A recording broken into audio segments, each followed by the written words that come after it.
ભરૂચ જિલ્લાના જંબુસરથી વધુ એક સમાચાર સામે આવ્યા છે। જંબુસર નગરના બદલપુર સોસાયટીની બહાર આવેલા જોન્ટિંગ રિક્ષા ગેરેજમાં એકાએક આગ લાગી હોવાની ઘટના સામે આવી છે। જંબુસરમાં વધુ એક આગની ઘટના સામે આવી છે। જોધલપુર સોસાયટીની બહાર આવેલા જોન્ટિંગ રિક્ષા સેન્ટરમાં એકાએક આગ લાગી હોવાની ઘટના સામે આવી છે।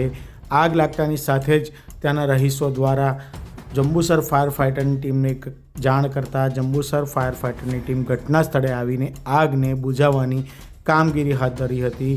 આ ઘટના સવારે 3:45ની હોવાના સમાચાર પણ સામે આવ્યા છે। આ 3:45 એકાએક આગ લાગતાની સાથે જ આજુબાજુના સોસાયટીના રહીશો દ્વારા જંબુસર ફાયર ફાઇટરની ટીમને જાણ કરતાં જંબુસર ફાયર ફાઇટરની ટીમ ઘટના સ્થળે દોડી આવી હતી। જંબુસર ફાયરની ટીમ ઘટના સ્થળે આવી આગને બુઝાવવાની કામગીરી હાથ ધરી હતી, પરંતુ રિક્ષા ગેરેજ હોય ઓઇલ જેવા માદક પદાર્થના કારણે આગ બુઝાવવાની ભારે જહેમત ઉઠાવવી પડી। 2 કલાક સુધી ફાયર ફાઇટરની ટીમે આગ બુઝાવવા માટેના પ્રયત્ન હાથ ધર્યા હતા।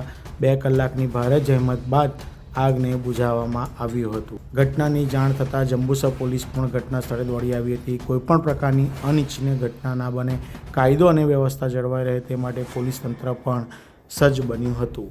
કેમેરામેન શિવપ્રસાદ જાંબુ સાથે જપન શાહ, જંબુસર।